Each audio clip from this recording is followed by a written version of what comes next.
Here, this 4-week stretch is a straight-up meat grinder. It's where national title hopes just go to die and legends are born. Think of this schedule as a relentless climb, right? It starts with the initial tests, what we're calling the opening salvos. This is where the frauds get exposed. From there, it just escalates into these heavyweight brawls between giants. The survivors get forced onto a collision course, and it all ends with the legendary rivalries that basically define the entire sport. Okay, so week 1, this is it. This is where all that preseason hype just dies, and reality smacks you in the face. You gotta ask yourself, are these top teams for real, or have they just been beating up on lesser opponents?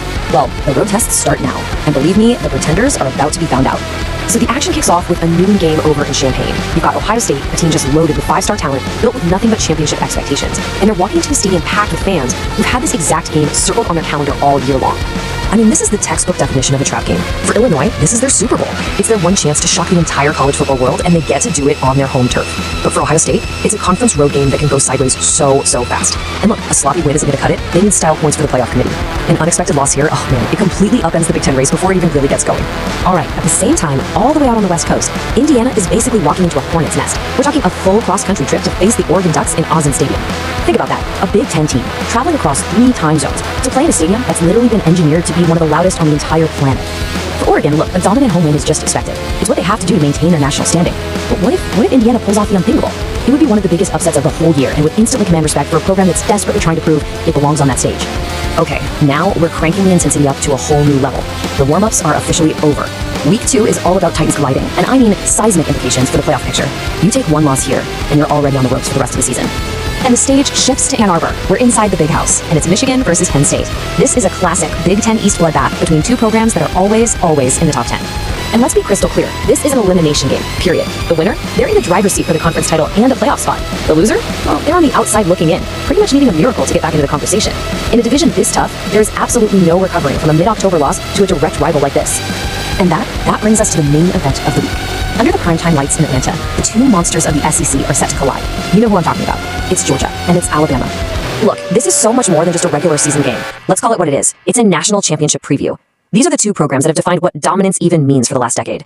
The winner doesn't just walk away with a key conference win. No, they get to plant their flag. They declare themselves the undisputed #1 team in the entire nation, and, maybe even more important, they gain a massive edge in those recruiting battles that are going to decide who wins championships for years to come.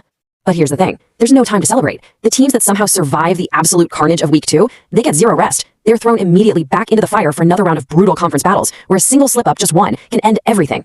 So now we head down into that humid, hostile air of Gainesville, Florida. We're going inside Ben Hill Griffin Stadium, but you probably know it better as the Swamp. It's Florida versus LSU. This rivalry, it's just plain nasty. I'm talking real bad blood between these 2, and it always gets chippy. And playing in the Swamp with that suffocating heat and over 90,000 fans screaming right on top of you, man, it's one of the toughest road trips in all of football. Winning here isn't just about who has more talent, it comes down to pure physical and mental grit. Who can handle it? All right, as night falls, our focus is going to shift over to the ACC. We find ourselves in another Death Valley. This one's in Clemson, South Carolina, for a huge primetime showdown between Clemson and North Carolina.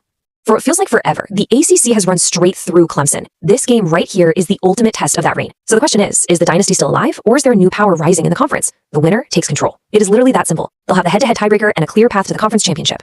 And all of that brings us to the grand finale of the gauntlet. Week 4. We're done talking about just conference implications now. Now we're talking about pure, old-fashioned, legendary rivalries. The ones that are woven right into the fabric of the sport itself. This is where history gets made. And we start with one of the greatest spectacles in all of American sports, the Red River Showdown, Texas, Oklahoma. Look, this isn't just a rivalry. This is deep-seated generational hatred that gets played out on a football field every single year. And the crazy part is, it all goes down at a neutral site, the historic Cotton Bowl in Dallas, right there on the state line. You have to see it to believe it. The stadium is split perfectly, right down the 50-yard line. One side is a sea of crimson, the other is a solid wall of burnt orange. The atmosphere, it's just this adrenaline-fueled pressure cooker that is unlike anything else in football. And then, to close out this entire month of fire, we get a battle of pure icons. You've got the glamour and glitz of USC going up against the timeless tradition of Notre Dame. This game has nothing to do with geography. It's all about 2 of the most storied programs in the history of the sport facing off for bragging rights, and a pretty cool trophy called the Jewel Chillilla. It's a primetime showcase under the lights in South Bend. And by this point in the season, you better believe this game could have massive playoff implications, especially for an independent like Notre Dame, right? They don't have a conference championship game to rely on. For them, every single game is an elimination game. A loss here on this national stage, it would be absolutely devastating to their hopes. So when you look back at all of that, the trap games, the heavyweight knockouts, the games that decide conferences, and these historic rivalries, you just have to ask yourself, who could possibly survive this? This gauntlet, it doesn't just shape a season. It reveals character, it shatters dreams, and ultimately, it's what crowns champions. So the only question left is, who's going to be left standing at the end?